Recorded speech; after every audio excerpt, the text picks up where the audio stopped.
Hello guys, welcome back to my channel. অনেক দিন পর তোমাদের সামনে আবার একটা নতুন ভিডিও নিয়ে আসলাম। যদিও বা আমি এর আগে বড় ভিডিও খুব কমই দিতাম, সবসময় শুধু শর্টসে দিয়েছি। তো ভিডিও দেওয়া প্রায় বন্ধ করে দিয়েছিলাম অনেক দিন। দিন বলাটা খুব ভুল হবে, কয়েক মান্থ ধরে আমি ভিডিও দেওয়া বন্ধ করে দিয়েছিলাম। তো লাইফে এরকম কিছু মাঝে মাঝে ঘটে যায়, যার জন্য আমাদের জীবনে অনেক বড় বড় পরিবর্তন আসে। আমার লাইফেও এসেছিলো। কিছু রিজনের জন্য ভিডিও দেওয়া বন্ধ করেছিলাম, আবার কিছু এরম রিজনের জন্য ভাবলাম যে নিজের জীবনে আবার ব্যাক করা যাক। লোকের কথায় কান দিয়ে লাভ নেই, লোক তো বলবেই, ভালো দেখলেও বলবে, খারাপ দেখলেও বলবে। তো চেষ্টা করলাম যেখানে ভিডিওটা স্টপ করেছিলাম যেই টপিক নিয়ে, সেই টপিক দিয়েই আবার স্টার্ট করব। তো এখানে বেসিক্যালি আমি ব্যাংকক গেছিলাম। যারা আমার আগের শর্টসগুলো দেখোনি বা ব্যাংককের আগের ভিডিওগুলো দেখোনি, তারা আমার চ্যানেলে গিয়ে শর্টসগুলো চেক করতে পারো, সেখানে হয়তো তোমরা আগের বিষয়গুলো জানতে পারবে। এটা যেখানে স্টপ করেছিলাম সেখান থেকে শুরু। এখানে আমি ফার্স্ট দিন ব্যাংককে গিয়ে ফার্স্ট নাইট সেটা গেছিলাম হচ্ছে একটা পাবে। তো এখানে গিয়ে বেসিক্যালি অনেক কিছু দেখতে পেলাম। কামাতে গেছিলাম, তো ওখানে বেসিক্যালি রাশিয়ান যে মেয়েরা হয় তারা নাচ করছিল। আর এখানে দেন আমরা অনেকে যেহেতু গেছিলাম, তো সবার জন্য এখানে বিয়ার নেওয়া হয়েছিল। এটা ওখানকার ফেমাস বিয়ার। এখানকার মতন টিউবক বা আদার্স যে ব্র্যান্ডগুলো সেগুলো পাওয়া যায় না। ওখানে বিয়ার হচ্ছে চ্যাং বিয়ার। তো আমি বেসিক্যালি একটুখানি ঢং করছিলাম ক্যামেরার সামনে। ঢং করা কিন্তু ম্যান্ডেটারি, কারণ কোথাও একটা গেলে তো ক্যামেরার সামনে ঢংটা করতে হবে, না তো চলবে কী করে বলো। তো আমিও সেরকম একটুখানি ঢং করছিলাম। আর ওখানে সবথেকে দারুণ যে জিনিসটা লাগলো, বিদেশের মাটিতেও আমাদের দেশকে এতটা রেসপেক্ট করে, মানে এটা আমি হয়তো ভাবতে পারিনি। আগে অনেকের ভিডিওতে বা অনেকের ভ্লগে দেখেছি যে ইন্ডিয়াকেও সমান জায়গায় রাখে, বাট নিজের চোখে যখন দেখলাম যে বিদেশের মাটিতে আমাদের ইন্ডিয়ান সং চলছে এবং ইন্ডিয়ান ফ্ল্যাগকে এতটা ভালোভাবে মর্যাদা দিচ্ছে, এটা দেখে খুবই ভালো লাগলো।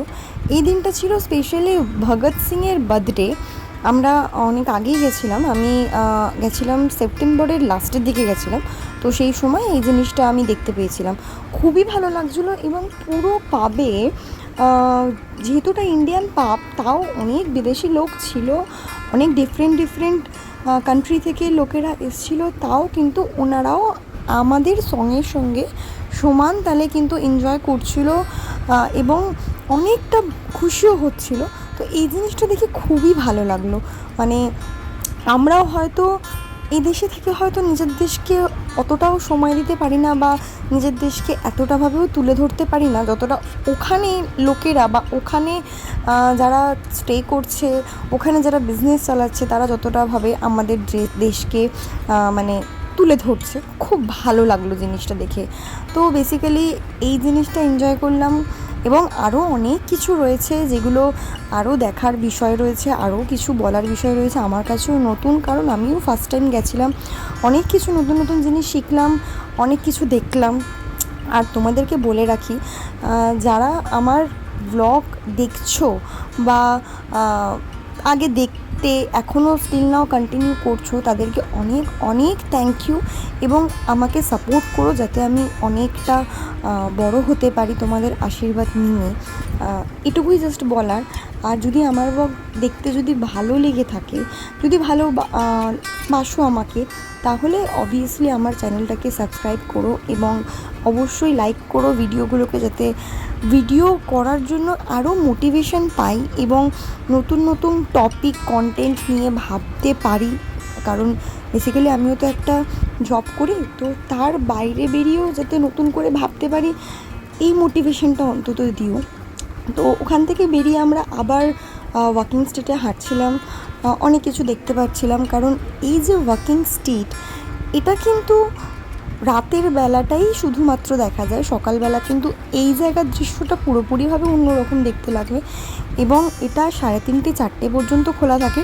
রাস্তা দিয়ে যখন হাঁটবে তখন মনে হবে না যে তুমি কোনো রাস্তা দিয়ে হাঁটছো, মনে হবে যে তুমি কোনো ডিস্কের মধ্যে দিয়েই হাঁটছো, এবং সেই ফিলটাও তোমার মধ্যে আসবে। মানে কোথাও কোনো ডিস্কে বা কোনো পাবে না গিয়ে রাস্তার মধ্যে দিয়ে যখন হেঁটে যাবে তখন মনে হবে যে আমি কোনো একটা বিয়েবাড়িতে রয়েছি বা কোনো একটা এনজয়মেন্টের জায়গায় রয়েছি। তো হাঁটতেও কিন্তু খুব ভালো লাগছিলো। আর বেসিক্যালি এখানে সবাই এনজয় করতেই আসে। কি এনজয় সেটা বলে আর বোঝালাম না, আশা করি সবাই জানো ব্যাংককটা সব এনজয়মেন্টের জায়গা। এবং অনেক ফ্যামিলির লোকেরাও এখানে এসেছিলো, অনেকে ফ্যামিলি নিয়ে এখানে ঘুরতে এসছে, তারাও মজা করছে, অনেক কিছু দেখছে, নতুন নতুন জিনিস শিখতে আসছে, অনেকে সময় কাটাতে আসছে।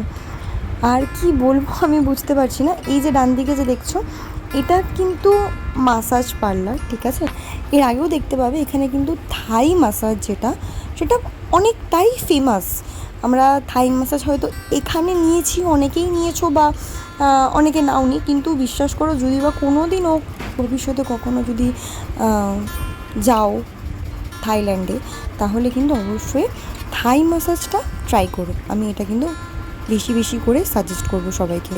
আর এখানে আরেকটা জিনিস সব থেকে বেশি ইন্টারেস্টিং, আমাদের দেশে যেমন মুখ্যমন্ত্রী, প্রধানমন্ত্রী এরকম ব্যাপারটা রয়েছে, এখানে কিন্তু সেরকম নয়। এখানে কিন্তু এখনও পর্যন্ত রাজার শাসনই রয়েছে, মানে এখানে বেসিক্যালি রাজার রাজত্বই চলে। আর এখানে আরেকটা বিষয় যেটা হচ্ছে, এই দেশে ছেলের সংখ্যা খুবই কম, মানে মেয়েদের সংখ্যা অনেকটা বেশি। মানে ছেলে যদিও বা থেকে থাকে, এখানে প্রফেশনটাই এরকম যে সবাই সার্জারি করিয়ে মেয়ে হয়ে যায়। এখানে ছেলে আর মেয়ের মধ্যে কিন্তু পার্থক্যটা খুব সহজে বুঝতে পারবে না, কারণ ছেলেরা এমনভাবে সেজে সার্জারি করে রাস্তায় ঘুরে বেড়াচ্ছে, দেখে কিন্তু মনে হবে যে ওটা একটা প্রপার মেয়ে। কিন্তু তা হলেও কিছু কিছু জনকে বোঝা যায় তাদের লুক দেখে যে এটা একজন ছেলে। তো এখানে যারা আসবে তারা কিন্তু খুবই দেখে শুনে চলবে, কারণ সবটা ঠিক হলেও এখানে কিন্তু একা আসাটা কিন্তু অতটাও সেফ বলে আমি মনে করিনি, বিশেষত মেয়েদের ক্ষেত্রে। কারণ এখানে তুমি একা আসলে হয়তো তোমাকে অনেক টিস শুনতে হবে, বা অনেকে হয়তো তোমার সাথে অন্য কিছু বিষয়ের কম্পেয়ার করতে পারে। তো সেই জিনিসটা হয়তো অনেকেরই খারাপ লাগতে পারে, বা আমাদের বিশেষ করে যারা আমরা ইন্ডিয়ান তাদের এই জিনিসটা অনেকটাই খারাপ লাগবে। তো বন্ধুদের সাথে এনজয়মেন্টের জন্য আসলাম, বা ফ্যামিলির সাথে আসলাম, বা অনেকটা বড় গ্রুপের সাথে আসলাম, দেন কিন্তু মজা পাবে। এখানে একা মেয়েরা যদি আসো মজা পাবে না। আশা করছি যে মেয়েরা একা এখানে আসেও না, আসলে ফ্রেন্ডসদের সাথে বা ফ্যামিলির সাথে বা অন্য কোনো অফিসিয়াল ট্যুরে হয়তো এখানে আসবে বা আসছো। তো এখানে আরও কিছু কথা বলে রাখি, এখানকার ভিসা কিন্তু এখন ফ্রি হয়ে গেছে আমি যতদূর জানি। আমরা যখন গেছিলাম তখন কিন্তু আমাদেরকে ভিসার জন্য কিছু চার্জেস বেয়ার করতে হয়েছিল, তাও আমরা এখান থেকে ভিসা করিয়ে যাইনি, আমরা কিন্তু থাইল্যান্ডে গিয়ে ওখানে ইনস্ট্যান্ট ভিসা নিয়েছিলাম। এখন সেটা ফ্রি হয়ে গেছে কিছু রিজনের জন্য। এক্স্যাক্টলি কী রিজন সেটা আমি এখন বলতে পারছি না, আমি ভুলে গেছি, আমি শুনেছিলাম, বাট আমি পরে যদি জানতে পারি, আমি জেনে অবশ্যই তোমাদেরকে সেটা বলবো। এখানে খুব সহজেই তোমরা আসতে পারবে, আর আগে থেকে ভিসা অ্যাপ্লাই করে যদি কেউ আসতে পারো তাহলে তো খুবই ভালো, নয়তো এখানে এসে ইমিডিয়েটলি ভিসা করে নেওয়াটাও আমার মনে হয় যে অনেকটা ভালো, এবং কোনো ঝামেলার মধ্যে যেতে হবে না। কিন্তু এখানে ভিসা করার জন্য কিন্তু একটু টাইমিং তোমাকে এয়ারপোর্টে দিতে হবে, যেটাকে ইমিগ্রেশন বলা হয়। তো সেখানে একটু টাইমিং যায়, বাট সেখানে যদি তোমার ট্যুর গাইড থাকে তাহলে সেটা আরও ইজি হয়ে যায়। কারণ ট্যুর গাইডের সাথে আসলে কি হয়, বেসিক্যালি ব্যাপারটা ওনারা তো অনেক ট্যুর অ্যারেঞ্জ করে, তো ওনাদের এই বিষয়গুলো একদম জানাশোনা থাকে, আর তোমাকে বেশি হ্যারেসড হতে হয় না, এটাই আর কি। তো যাই হোক, রাতের বেলা আমরা পুরো বিচের ধারে হাঁটছিলাম আর ভাবছিলাম যে মাসাজ নেব। এখানে 101টা মাসাজ পার্লার রয়েছে, তুমি কনফিউজড হয়ে যাবে যে তুমি কোথা থেকে মাসাজ নেবে, এবং এত ধরনের এখানে মাসাজ রয়েছে, এটাতেও তুমি কনফিউজড হয়ে যাবে যে কোন মাসাজটা আমি নেব। বাট কেউ যদি প্রপার বডি মাসাজ নিতে যদি কমফর্টেবল না থাকো, তাহলে আমি বলবো ফুট মাসাজটা অবশ্যই ট্রাই করো। ফুট মাসাজটা কিন্তু খুবই ভালো, আর বেশি কষ্ট না, 300 থাই ভাট মতন ওখানে পড়ে চার্জেস যেটা। আজকে এ পর্যন্তই। ভিডিও ভালো লাগলে অবশ্যই লাইক করো, বাকিটা পরের ভিডিওতে আসছে।